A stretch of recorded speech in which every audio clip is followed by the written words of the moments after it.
आप सबों को मेरा जय मसीह की। और मुझे बड़ा अच्छा लग रहा है कि मैं आपके सामने हाजिर हो सकती हूँ। और ये आज मैं काफी दिनों के बाद अपने चैनल पे आई हूँ। I would like to welcome all my viewers on this channel. Thank you for sending your comments, for appreciating the messages that I'm preparing with the help of God and the Holy Spirit. And let's go in our uh, message. Before we go, let's pray.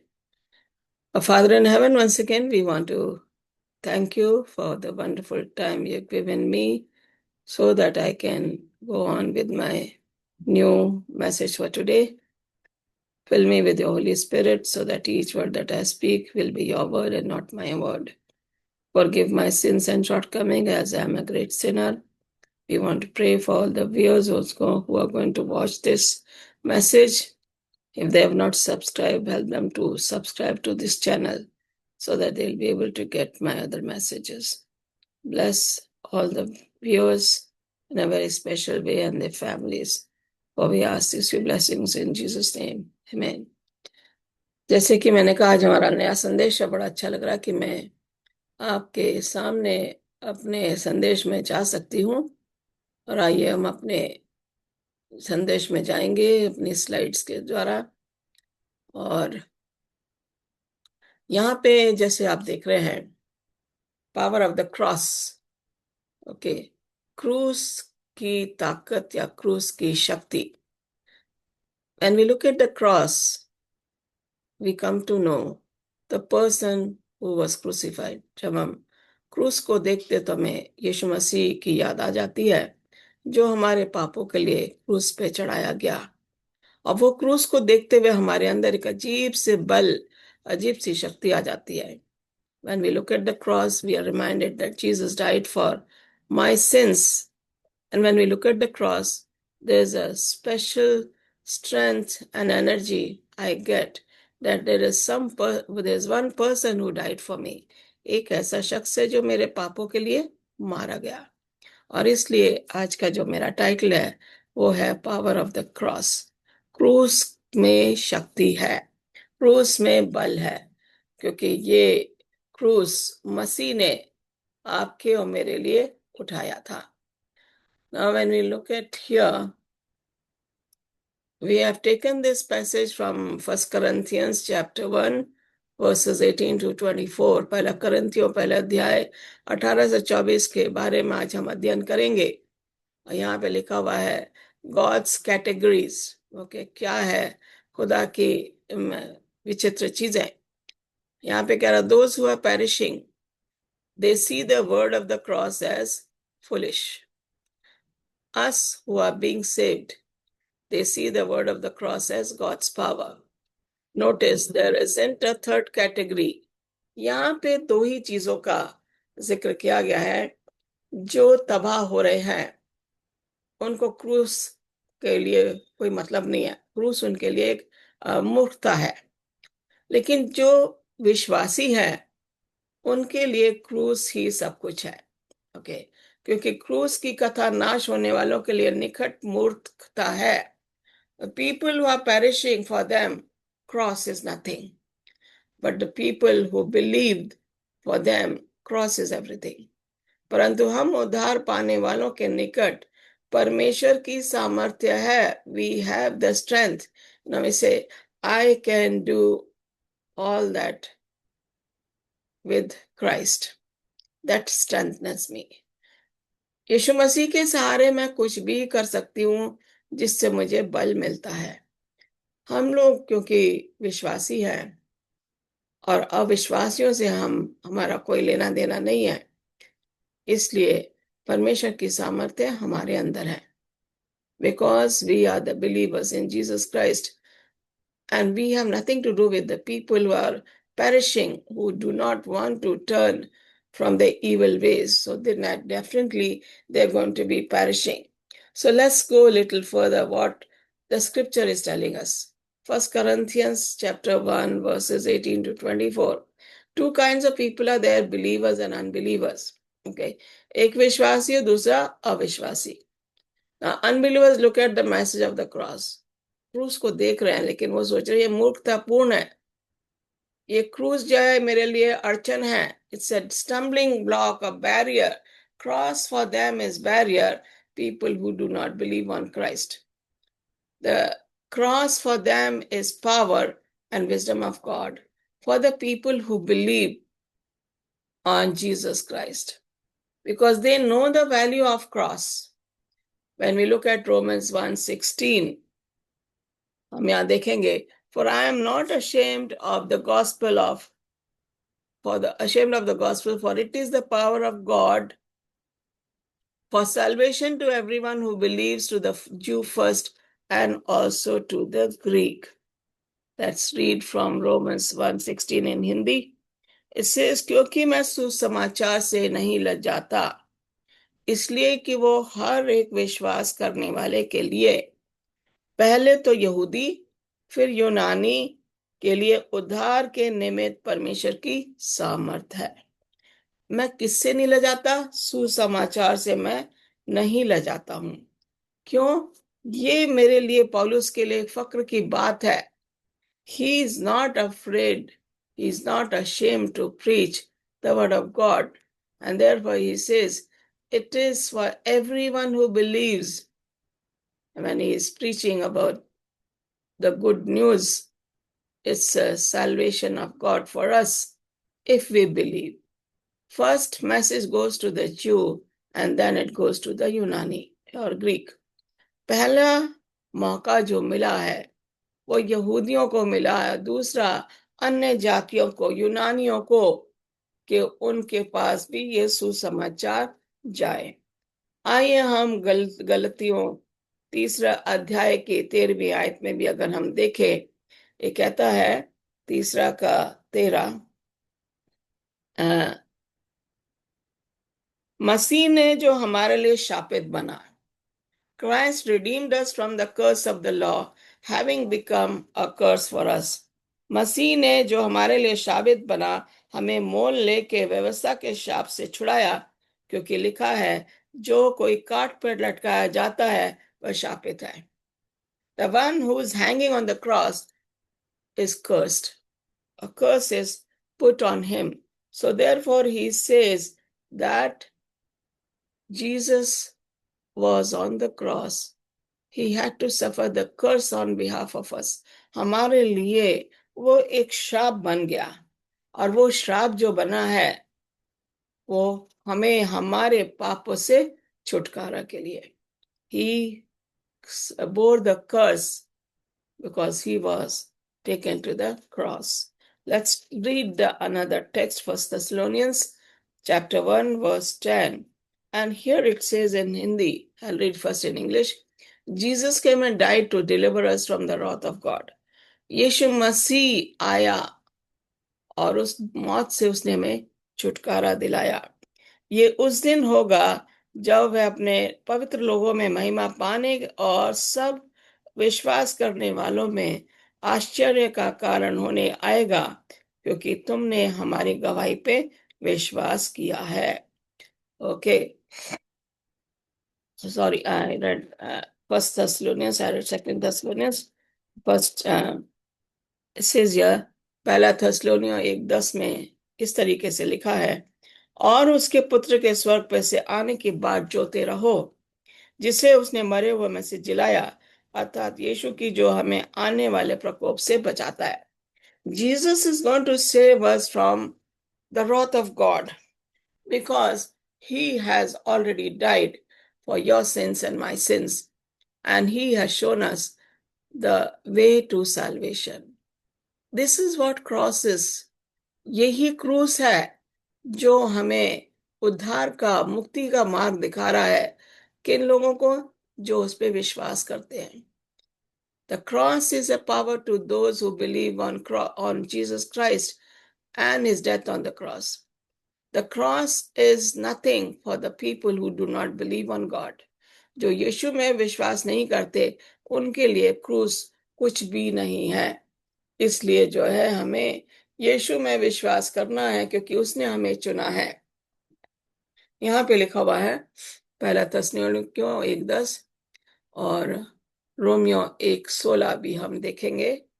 Romeo 1:16 यहाँ पे इस तरीके से लिखा है, क्योंकि मैं सुसमाचार से नहीं लजाता, इसलिए कि वह हर एक विश्वास करने वाले के लिए, पहले तो यहूदी फिर यूनानी के लिए उद्धार के निमित्त परमेश्वर की सामर्थ है।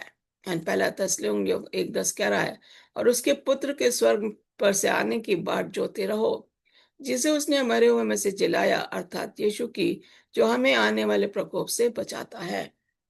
Christ hath redeemed us from the curse of the law, being made a curse for us.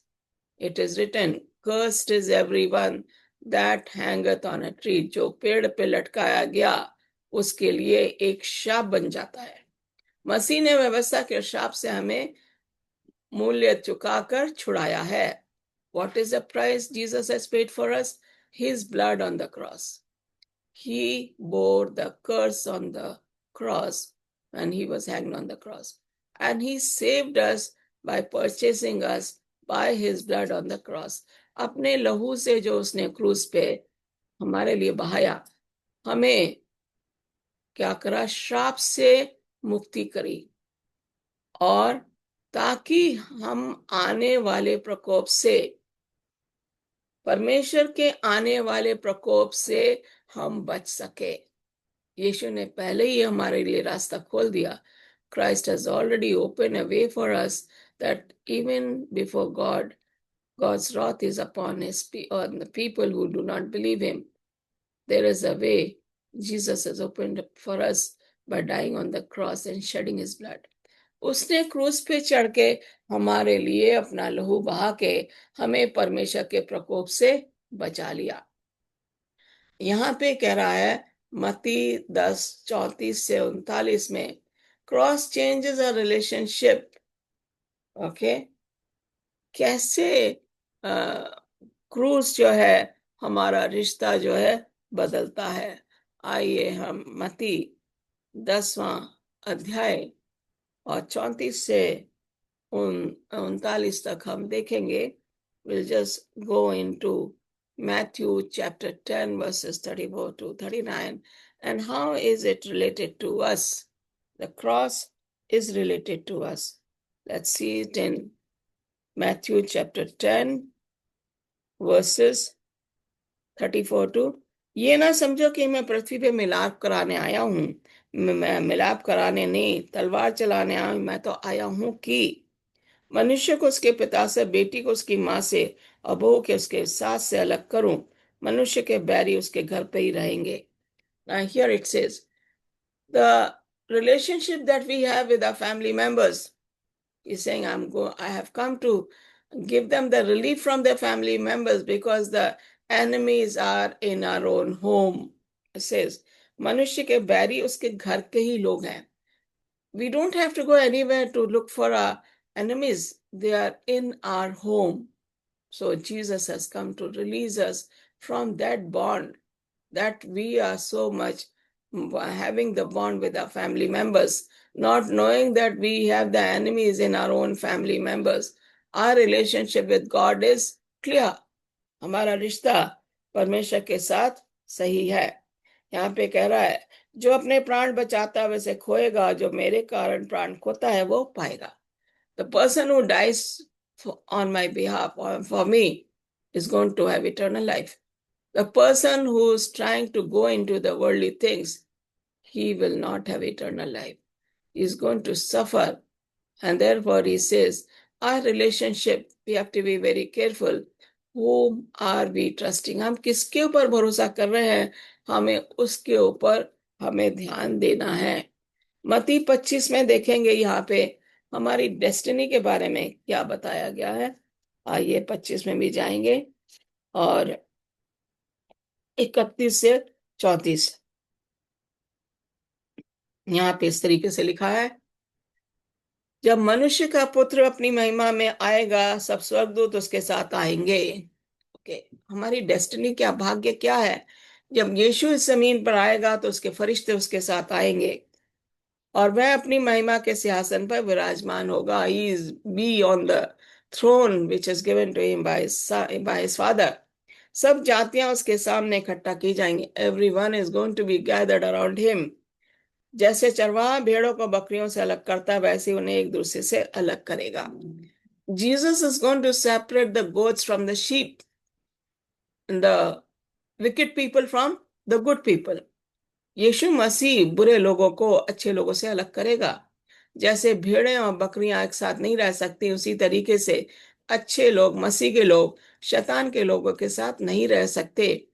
When Jesus is going to come, he's not going to separate the good people from the bad people. इससे तय वह पेड़ों को दाहिनी और बकरियों को बाईं ओर. Right hand will be sheep and the left hand is going to be the goats. तब राजा अपनी दाहिनी ओर वालों से कहेगा, हे मेरे धन्य लोगों, आओ उस राज्य के अधिकारी हो जाओ और जगत के आदि से तुम्हारे लिए तैयार किया गया. He's going to say, my precious people, my beloved people, come enter the eternal heavenly gates that has been prepared for you. And the people who are bad, they are going to lose their life there itself. They will have to wait for the resurrection when Jesus is going to the third time. Now, when we look at here, Luke, उसका 12 आयत देखेंगे, 12 अध्याय. एक बार यहाँ भी हम देखेंगे. We'll look into Luke chapters 12 and we'll go into verses 16 to 19 and see what we have the message here. 16 to 19. उसने उनसे एक दृष्टांत कहा, किसी धनवान की भूमि में बड़ी उपज हुई. तब वह अपने मन में विचार करने लगा, मैं क्या करूं, क्योंकि मेरे यहाँ जगह नहीं है और अपनी उपज इत्यादि रखूं. और उसने कहा, मैं ये करूंगा, अपनी बखारियां तोड़ के उनसे नई बनाऊंगा और अपना सब अन्न संपत्ति करूंगा. अपने प्राण से कहूंगा, प्राण तेरे पास बहुत वर्षों के लिए बहुत संपत्ति है, चैन कर खा पी सुख से रह.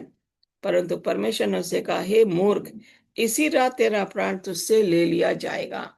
There is a parable which Jesus was telling to his disciples, a parable of the rich man. एक अमीर आदमी का एक दृष्टांत है जो कि यीशु मसीह अपने चेलों को बता रहे थे कि वो अमीर आदमी था और उसने जो है उसको बहुत ज्यादा फसल हो जाती है, वो बड़ा खुश होता है.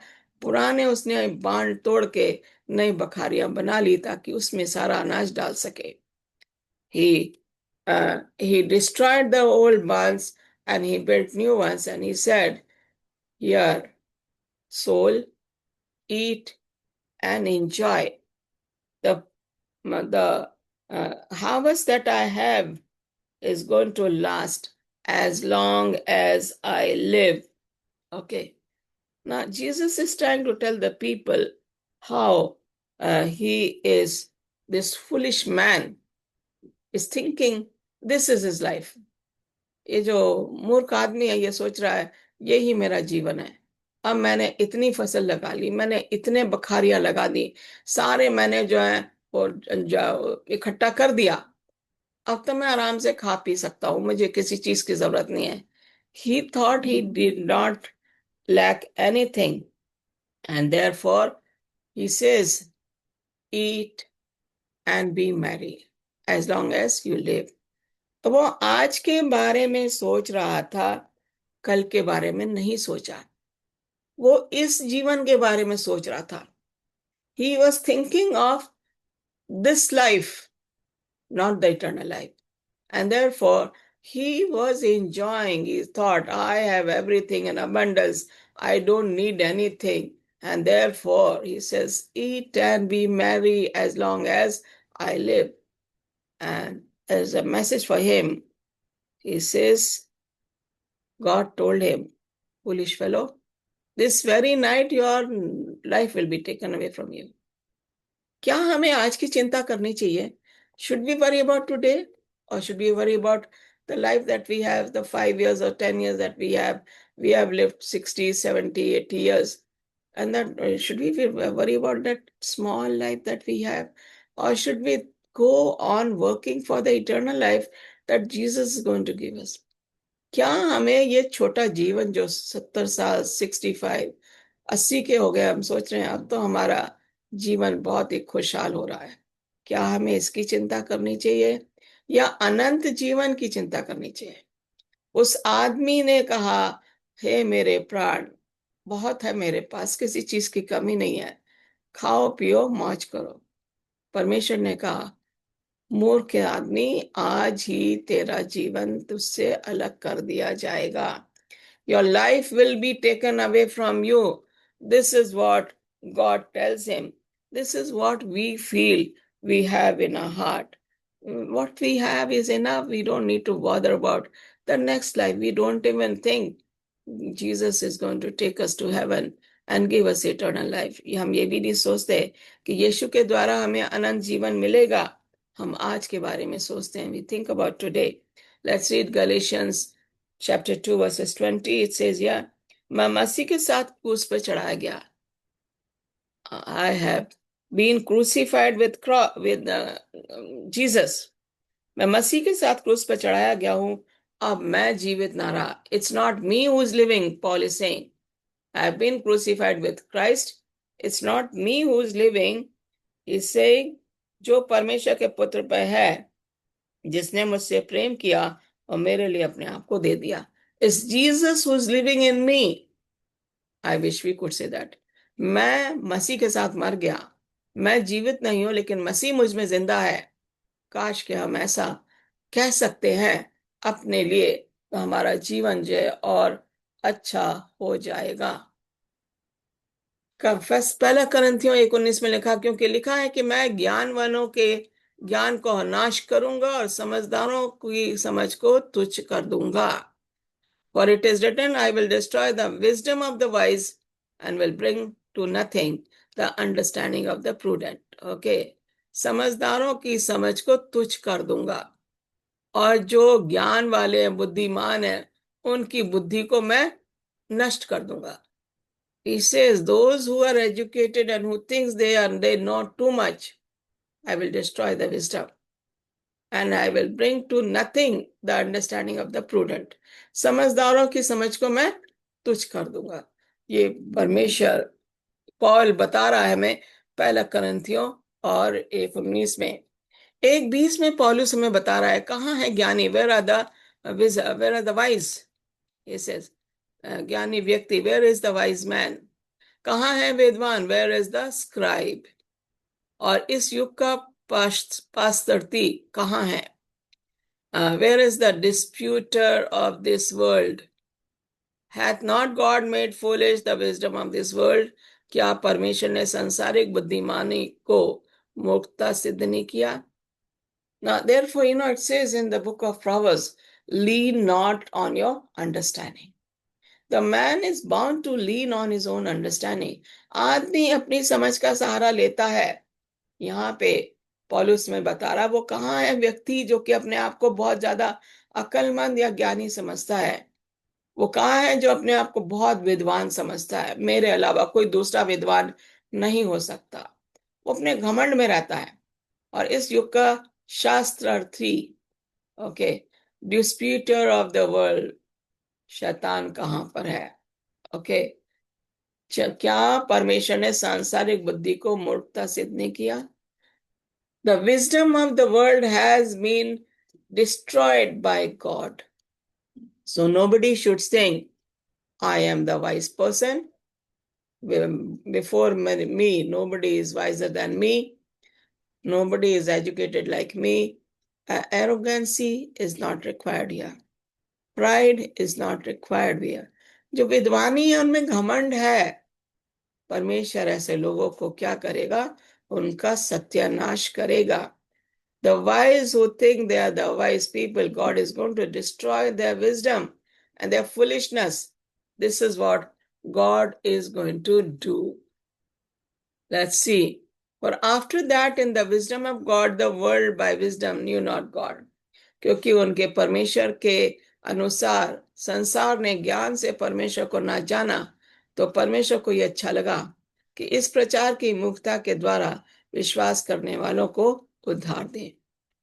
अगर हम परमेश्वर के ज्ञान को नहीं जानते तो ये परमेश्वर को अच्छा लगता है, क्योंकि फिर वो अपनी अपनी अकल से, अपनी समझ से हमारे अंदर हमारी मूर्खता को निकालता है और हमें विश्वास करने वालों के द्वारा, जब हम विश्वास करते हैं तो हमारा उद्धार करता है।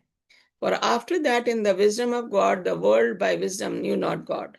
Even though we are wise, but we knew not God.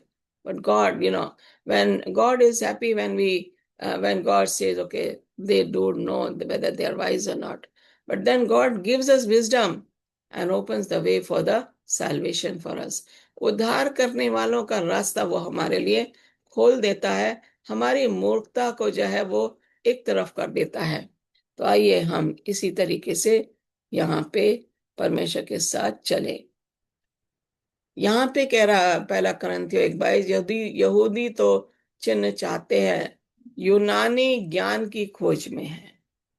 अब यहाँ पे दो तरह के लोग हैं, यहूदी लोग जिनको परमेश्वर ने चुना था। ओके, पहला करंथियों और इसका 1:22 में हम पूरा पढ़ेंगे। यहूदी तो चिन्ह चाहते हैं यूनानी ज्ञान की खोज में। The Gentiles are seeking for wisdom and Jews are wanting the sign.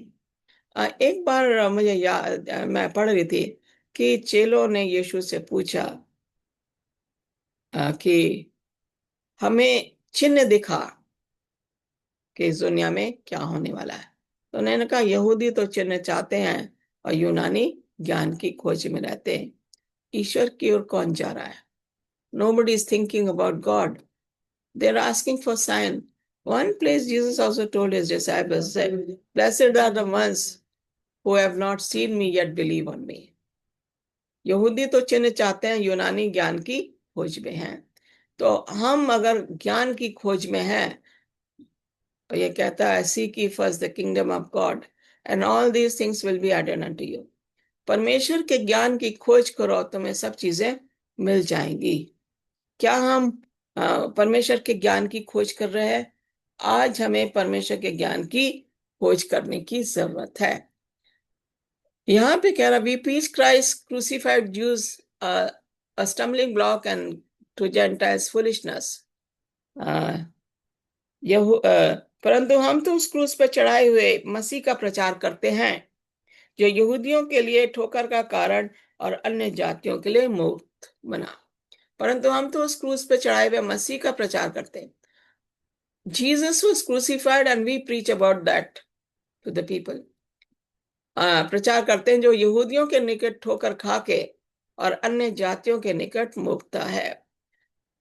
यहूदियों के लिए ठोकर खा के, और for we preach Christ crucified, Jews are stumbling block. Jesus died for us and we become stumbling block. And when Paul was preaching to the Gentiles, he was preaching the death of Christ on the cross. He was preaching the good message, good tidings of joy that Jesus is going to come. He was suffering because Jesus died for us. यही चीजें हैं जो हमें दूसरे लोगों से, अन्य जातियों की मूर्खता से अलग करते हैं। We need to be getting close to Jesus Christ. हमें ये सोचना है कि मसीह मेरे लिए मरा, मेरे पापों के लिए मरा। अगर मसीह मेरे पापों के लिए मरा है तो मुझे किसी चीज की जरूरत नहीं है। मसीह मुझे सब कुछ वैसे ही देगा जैसे वो चाहता है। मुझे सिर्फ उसके ज्ञान की खोज करनी है, मसीह के ज्ञान की खोज करनी है, मसीह के नक्शे कदम पे चल रहा है। I need to walk on the footstep of Jesus Christ. I need to realize Jesus died for my sins. I was a bigger sinner and Jesus died for me. He opened a way of salvation for me. Let's be very true to Jesus Christ. Keep on studying the Word of God. There are times when Bibles will be snatched from us. Bible हमसे छीनी जाएंगी। जो हमारे दिमाग में हमने याद कर लिया, जो पढ़ लिया, वही हमारे दिमाग में होगा, उसे कोई नहीं ले सकता। Let's see, let's not be a stumbling block for the preaching of God's word. परमेश्वर के वचन को दूसरे लोगों तक पहुंचाने में हमें कोई अड़चन डालने की जरूरत नहीं है। आइए यहाँ देखते हैं। But to those who are called both Jews and Greeks, Christ, the power of God and the wisdom of God. परंतु जो बुलाए हुए हैं, क्या यहूदी क्या यूनानी, उनके निकट मसीह परमेश्वर की सामर्थ और परमेश्वर का ज्ञान है. Jesus has called the Gentiles and the Jews together. अन्य जाति के लोग और मसीह के लोग दोनों के लिए यीशु मसीह ने अपना लहू क्रूस पे बहाया. He died for Gentiles, he died for the Jews. He died for the believers, he died for the non-believers. He died for the foolish, he died for the wise. He died for a sinner and he died for the person who is believing in Jesus Christ. परमेश्वर ने अपने बेटे को इसलिए भेजा कि वो पापियों के लिए मरे, वो अन्य जातियों के लिए मरे, वो जो विश्वासी है उनके लिए भी मरे. और यही यीशु मसीह ने किया, अपने पिता की आज्ञा का पालन किया. Jesus Christ obeyed his father and therefore he died for your sins and my sins. अगर यीशु मसीह परमेश्वर की आज्ञा का पालन नहीं करते, जैसे यूहन्ना 3:16 में लिखा है, परमेश्वर ने जगत से ऐसा प्रेम किया. अगर परमेश्वर ने जगत से प्रेम किया तो यीशु ने भी जगत से प्रेम किया, क्योंकि वो परमेश्वर का पुत्र है. If God loves us, even Jesus loved us. And if God has given his son, and his son has obeyed by going on the cross and shedding his blood for the believers and non-believers, Jews and the Gentiles. अगर वो क्रूस पे गया, वो यहूदी और अन्य जातियों के लिए क्रूस पे उसे चढ़ाया गया ताकि हमें हमारे पापों से छुटकारा मिले. कहता है ताकि हम तबाह ना हो, so that we will not perish but have eternal life.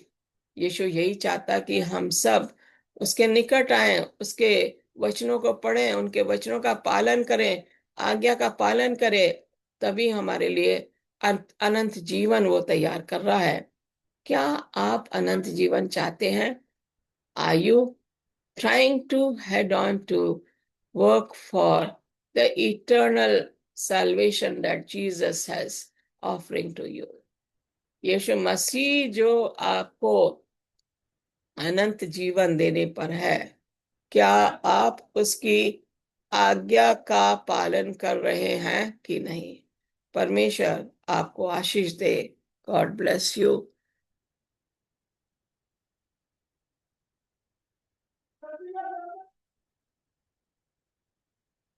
I'll offer a short prayer. Our Father in heaven, once again, it's a privilege that I can bring the message to your people. Help these people to listen to this message, be able to prepare themselves for the eternal kingdom that you're preparing for each one of us. Bless the viewers and the audience and the people who are going to subscribe to this channel. Bless us for the rest of the day, for we ask these few blessings in Jesus' name. Amen. God bless you all. I'll be soon with my another message.